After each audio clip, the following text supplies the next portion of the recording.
Hi friends, ఈరోజు మా చేనుకి వచ్చిన సోలార్ పెట్టిన అయితే చూడడానికి వస్తే సోలార్ వైర్ అంతా తెగింది.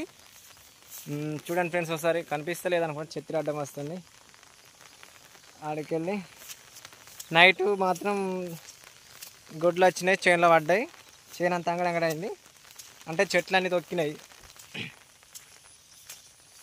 మళ్ళీ వర్షం పడదాం, వర్షానికి చెట్లు తొక్కేసరికి ఏమైందంటే చెట్లు అన్నీ లోపల పోయినాయి, అవి అడుగుల కింద వేస్తే. అయితే సోలార్ పనిచేస్తుంది అనుకున్నాం, కానీ నిన్న ఈవినింగ్ వరకు పనిచేసింది. నైట్ వర్షం వల్ల మరి పని చేయలేదా, ఎవరైనా వచ్చి బంద్ చేసిరా ఏది తెలియదు ఫ్రెండ్స్.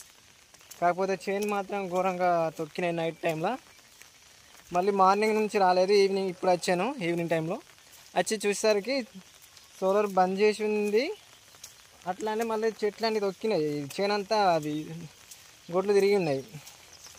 మళ్ళీ సోలార్ వైర్ కూడా ఎక్కడ పడితే అక్కడ తెగింది. అంటే ఇందులో వీటిని తోలి వాళ్ళు కింద సైలెంట్ వెళ్ళిపోయారా ఎవరు ఏమంటే తెలియదు. ఇక్కడనే ఊరు బందుకే ఉంటుంది, మా చేను ఊరు పక్కనే. నైట్ మార్నింగ్ వర్షానికి మాత్రం ఘోరంగా వర్షం పడుతుంది. ఇక్కడ మాత్రం విపరీతమైన వర్షం పడుతుంది. వర్షానికి కూడా ఎలా ఉందో అని చూడడానికి వచ్చాను చేనుకు. ఇక్కడికి వచ్చి చూస్తే మాత్రం బాధేస్తుంది. వర్షం పడ్డందుకు కాదు, కానీ నైట్ టైంలో అది గొడ్లు చేను అంతా అంగడి చేసినందుకు బాధ అనిపిస్తుంది. ఇదే ఫ్రెండ్స్,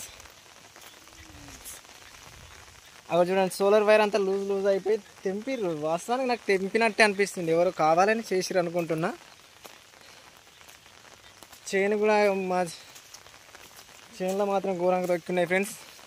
ఓకే ఫ్రెండ్స్, ఎక్కువసేపు వీడియో తీయలేకపోతున్నా, వర్షం వస్తుంది. వర్షానికే గొడుగు పట్టుకొని వచ్చాను. Okay, bye friends.